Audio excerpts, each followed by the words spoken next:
তো এই পর্যায়ে আমরা পিএইচপি নেম স্পেসেস সম্পর্কে জানবো। এটা সম্ভবত পিএইচপি 5.3 ভার্সন থেকে স্টার্ট করা হয়েছে। তো নেম স্পেসেস জিনিসটা কি? তো নেম স্পেসেসটা হলো একটা যেমন ভার্চুয়াল ডিরেক্টরির মতো, যেখানে আপনি মাল্টিপল ক্লাস, একই নামের মাল্টিপল ক্লাস, মেথড, কনস্ট্যান্ট নিয়ে আপনি নেমিং কমপ্লিট এরিয়া কাজ করতে পারবেন। যেমন আপনারা যারা জাভা জানেন তারা কি প্যাকেজ ব্যবহার করেন, দেখা গেল একটা প্রোগ্রামের মধ্যে আপনি মাল্টিপল ক্লাস একই নামের ব্যবহার করছেন, তো নেমিং কনফ্লিক্ট এড়ানোর জন্য তখন কি আমরা প্যাকেজ ব্যবহার করি, তাই না? তো এখানে কনসেপ্টটা প্রায় সেম, যে নেম স্পেসেস পিএইচপিতে প্রায় এই ধরনেরই। তো এটা কিভাবে কাজ করে জাস্ট আমি জাস্ট সিম্পলি প্রসেসটা দেখাবো কিভাবে কাজ করে। হ্যাঁ, প্রসেসটা দেখলে আপনারা বুঝে যাবেন বিষয়টা কিভাবে করতে হয়। তো আমরা ধরুন এগুলো সব রিমুভ করে দিচ্ছি। ওকে, তো সব কিছু রিমুভ করে দিচ্ছে। তো এখানে যেমন আমাদের ক্লাসেস ফোল্ডারের মধ্যে কী কী ক্লাস ছিল, জাভা, পিএইচপি, রুবি এই ধরনের ছিল, তাই না? তো ধরুন আমরা কি করছি, আমরা জাস্ট কনস্ট্রাক্টরটাই রাখছি শুধু। হ্যাঁ, তো এখানে পিএইচপির মধ্যে কনস্ট্রাক্টর আমরা আই এম লার্নিং, সাপোজ আমি এখানে দিলাম যে পিএইচপি। ওকে, পিএইচপি দিলাম। তারপরে এই যে জাভার মধ্যেও সাপোজ ধরুন আমি কনস্ট্রাক্টরটা দিলাম যে আই এম লার্নিং, সাপোজ দিলাম যে জাভা। ওকে, জাভা। ওকে, তো তারপরে এগুলোতে আমরা সিম্পলি কিভাবে অ্যাক্সেস করি, সিম্পলি আমরা অ্যাক্সেস করি কিভাবে, জাস্ট আমরা কি করি যে আমরা তৈরি করি, তাই না? অবজেক্ট তৈরি করে জাভা নিউ জাভা এরকম, তাই না? জাভা নিউ জাভা, তারপরে নিউ কি লিখি পিএইচপি, পিএইচপি, তারপরে আমরা কি লিখি নিউ রুবি, না এভাবে আমরা লিখি জাস্ট, তাই না? তো এভাবে আমরা লিখি। তো এখন যদি আমরা রিফ্রেশ করি, হ্যাঁ, রিফ্রেশ করার পর দেখবেন যে চলে আসছে I am learning Java, I am learning PHP, I am learning Ruby, তাই না? কারণ কি আমরা কনস্ট্রাক্টরের মধ্যে কি আমরা এগুলোকে ডিক্লেয়ার করেছি। ধরুন আপনি নেম স্পেস ব্যবহার করবেন, তো জিনিসটা হলো কি, ধরুন আপনি ওয়ার্ডপ্রেসে আপনারা কি দেখেছেন, যেমন ডাব্লিউপি আন্ডারস্কোর এরকম থাকে, তাই না? এরকম থাকে, অথবা ডাব্লিউপি স্ল্যাশ এরকম থাকে। তো এগুলো অ্যাকচুয়ালি ডিরেক্টরি, হ্যাঁ, নেম স্পেস। তো এগুলো নিয়ে কিভাবে কাজ করবেন, যেমন জাভায়, হ্যাঁ, যেমন আমরা চাচ্ছি যে এরকম ডিরেক্টরি তৈরি হবে জাভা, যেমন ধরুন জাভা লেখা, যেমন লাইভ লাইভ, এরকম জাভা লাইভ এরকম ডিরেক্টরি তৈরি হবে।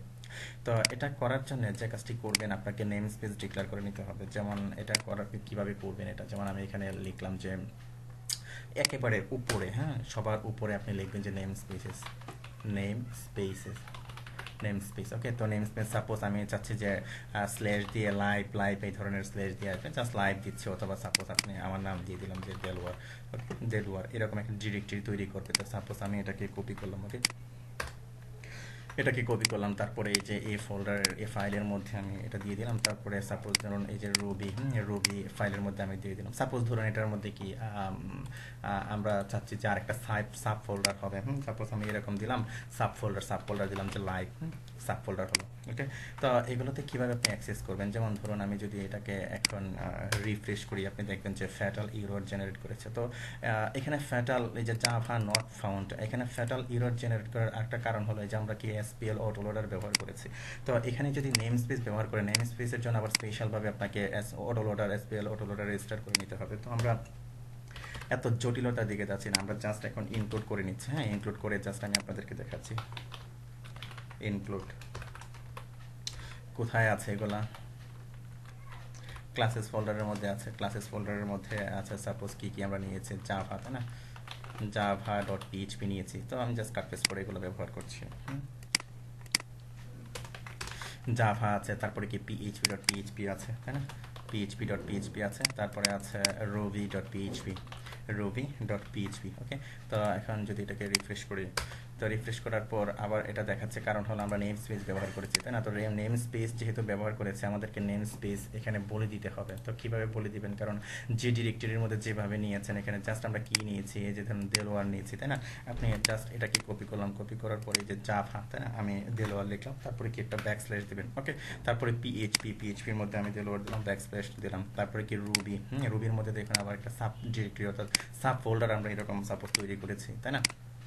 আমি কি করলাম, এই যে এরকম ব্যাকস্ল্যাশ দিয়ে কি করলাম, আমি এরকম চিনিয়ে দিলাম। ওকে, সেভ দিলাম। সেভ দেওয়ার পর এখন যদি আমি এটাকে রিফ্রেশ করি, এই যে দেখুন চলে আসছে I am learning Java, I am learning PHP, I am learning Ruby. তো এইভাবে যে আপনি ব্যবহার করবেন তা না, আপনি ইচ্ছা করলে এলিয়াস হিসেবে ব্যবহার করতে পারেন। কিভাবে এলিয়াসটা ব্যবহার করবেন, যেমন ধরুন এই যে এটার জন্য রুবির জন্য আপনি একটা এলিয়াস ব্যবহার করবেন, সাপোজ এটাই আমি দেখাই, আপনি এখানে লিখবেন যে ইউজ, হ্যাঁ, এস সাপোজ রুবি বা আর ইউ সাপোজ এইরকম, তখন আপনি কি করবেন, জাস্ট এইখানে, হ্যাঁ, এই যে এলিয়াসটা জাস্ট আপনি এখানে এইভাবে ধরিয়ে দিবেন, কিছুই না, শুধু এলিয়াসটা ধরিয়ে দিবেন, এই যে এরকম রুবি আর ইউ। তো এই যে এখন এখানে দেখুন যে রুবি লোড হয়ে যায়, তাই না? আমি যদি এখন এটাকে রিফ্রেশ করি, আপনি দেখবেন যে সেম কাজ করছে রুবি, এই যে সেম কাজ করছে। আর যদি এখন এটাকে যদি আমি একটা কমেন্ট আউট করে রাখি, কমেন্ট আউট করে রাখলাম, কমেন্ট আউট করে রাখার পর যদি রিফ্রেশ দিয়ে দেখুন এটা নেই।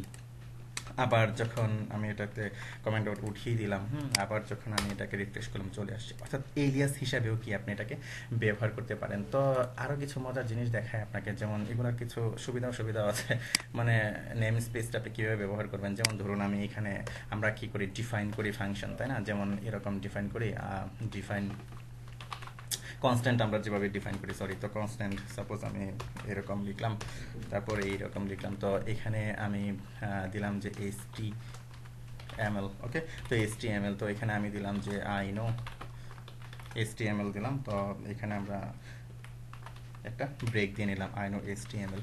তো এখন ধরুন আপনি জাস্ট কি করতে পারবেন, এই যে এখান থেকে HTML আপনি ডিফাইন করেছেন, জাস্ট কি করতে পারবেন, এই যে নেম স্পেস ছাড়াই আপনি কি করতে পারবেন, এটাতে আপনি অ্যাক্সেস করতে পারবেন। এখন যেমন HTML আমি দিলাম, যে আমি যদি এখন এটাকে রিফ্রেশ করি, এই যে আই নো HTML, কিন্তু আমরা যখন কনস্ট্যান্ট কিওয়ার্ড দিয়ে আমরা ঢুকবো, তখন আবার আপনাকে নেম স্পেস ব্যবহার করতে হবে। যেমন এটা কিভাবে করবেন, যেমন ধরুন আমরা করছি যে কনস্ট্যান্ট, হ্যাঁ, কনস্ট্যান্ট, তো কনস্ট্যান্টে আমি দিলাম যে সাপোজ দিলাম এখানে সিএসএস, এটাকে, অথবা এই যে আমরা এইভাবে লিখি না capital letter CSS equal to, তো এখানে সিএসএস দিলাম, সাপোজ দিলাম যে I love CSS, okay, just কী করলাম, এরকম দিলাম, তারপরে ধরুন একটা ব্রেক দিয়ে নিই, আরও যদি ব্যবহার করি পরে কাজে দিবে।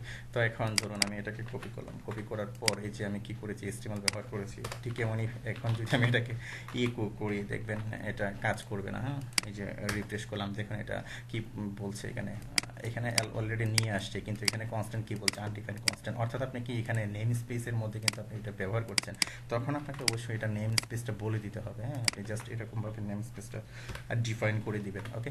তো সেভ দিলাম, সেভ দেওয়ার পর এখন যদি আমি এটাকে রিফ্রেশ করি, এই যে দেখুন এখন চলে আসছে, গেল।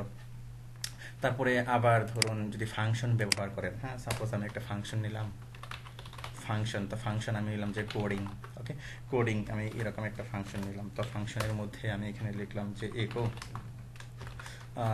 আমি লিখলাম যে I M A coder, just এরকম আমি লিখলাম। তো তখন আপনাকে কি করতে হবে, ফাংশনে অ্যাক্সেস করতে হলে আবার আপনাকে নেম স্পেসটা বলে দিতে হবে। তো এখানে কোডিং দিলাম, তাই না? তো কোডিং কপি করলাম, কপি করার পর আমি যদি এখানে এটাকে কল করি, হ্যাঁ, কল করার পর দেখবেন যে এটা এখানে কাজ করবে না। যদি আমি রিফ্রেশ দিই, যে fatal error call to undefined function দেখাচ্ছে, কারণ কি এখানে অবশ্যই আপনাকে এই যে নেম স্পেসটা বলে দিতে হবে। তো আমি কি করলাম, নেম স্পেসটা আমি এভাবে বলে দিলাম, নেম স্পেসটা বলে দিলাম, কোডিং ছিল সম্ভবত CODING, ঠিক আছে, নেম স্পেসটা বলে দিলাম, দেওয়ার পরে ডিফাইন করে দেওয়ার পর যখন এখানে রিফ্রেশ করি যে আই এম কোডার, ওকে। তো আশা করি বুঝতে পেরেছেন যে নেম স্পেসটা নিয়ে কিভাবে কাজ করতে হয়, অর্থাৎ কিভাবে কোথায় নেম স্পেসটা ডিফাইন করবেন, এতে সাব ফোল্ডার কীভাবে তৈরি করবেন, এলিয়াস হিসেবে ব্যবহার করবেন। তো ওকে, ফাইন, ধন্যবাদ।